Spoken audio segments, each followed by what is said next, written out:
Welcome to DevOps project demo. In milestone 1, we created a build server by using Jenkins. When the code is committed to branches on Git server, a webhook will be used to trigger a build job on Jenkins server.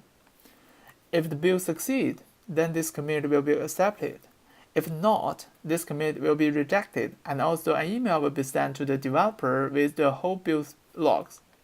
And also, the build server has the ability to handle multiple jobs according to different branches. In milestone 1, we explored how to build a server. In milestone 2, we extended and analyzed how to test and analyze a commit. So every time a user commits, a set of basic tests are run and then to accept or reject the test. First, the lint check is run to see if it complies by the standards. Duplicate code is analyzed using duplicate analysis.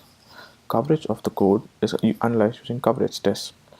Custom metrics can be included as per the user's choice based on his acceptance or rejection criteria.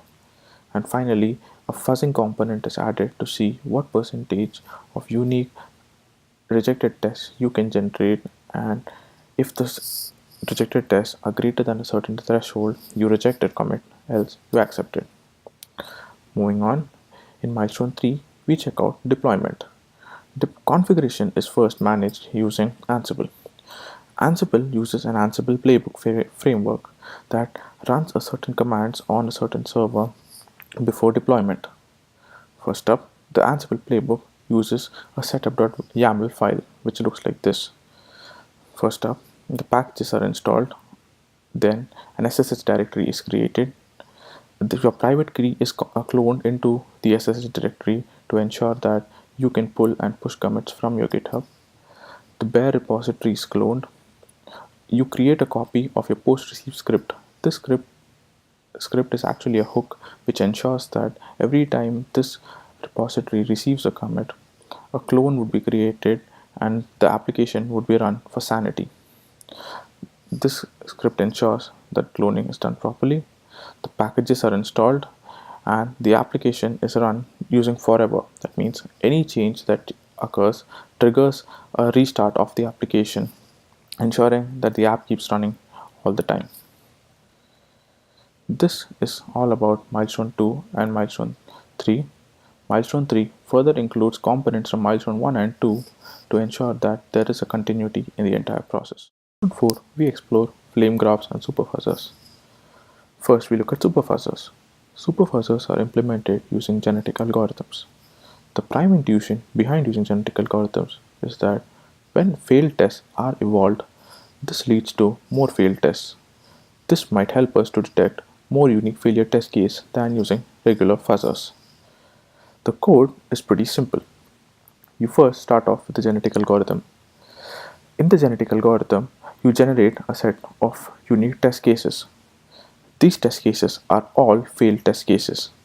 You then evolve these test cases using a standard mutation strategy. Two members of the population are picked at random and a single point crossover is performed. So in a single point crossover, half of the first parent and half of the second parent is combined to form a new child. The other half of the first parent and the other half of the second parent is used to form the second child. These children are mutated at a small mutation rate. For our experiments, we used a mutation rate of 0.5. That is, there is a 50% chance that a particular node can change to some other node. Since we are dealing with all discrete values, in this case, we use a discrete mutation strategy. That is, if a value does not belong to a particular set, we randomly change it to any other value from the particular set. We do not perform any kind of extrapolation to generate the new value. If this value has not been seen before, we add it into a seen set and then we evaluate it to check if there is a new member generated. If not, we ignore and we proceed. This is the general outlook of the genetic algorithm. This can be run and the results can be seen as follows. We included this as an npm script in our code.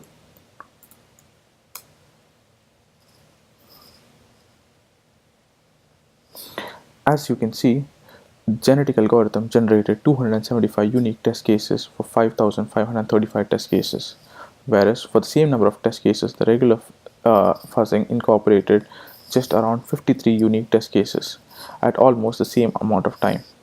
Thus, you can see that using genetic algorithms for fuzzing can help you detect more number of unique test cases compared to standard fuzzing using mutation. So in milestone 4, we also want to use flame graphs to find the long chains of method calls in the code. Our test app is a Node.js smart calculator, which can evaluate infix, prefix, postfix arithmetic expressions. So the main idea is for each time we evaluate an arithmetic expression, we need to keep track of all the method calls involved. And then we convert such method calls log into flame graph log format. By using the tool provided by the inventor of flame graph, we can generate such flame graph. Now let's do a demo. So we created scripts to evaluate our app. So here we have 22 different arithmetic expressions, and we also have the script to process the logs. And now let's run it. So this is the frame graph from our test case. Y-axis represents the length of the function calls, the larger value of y and the long chain of the method call, and the axis represent the number of particular method being called. As you might see, here is a peak. That is what we are looking for. Now let's zoom in a little bit. The name of the function is factorial. Why? Because when we calculate factorial, we usually call factorial function itself. That's why it can be the longest method call. Okay, that's it. Thank you.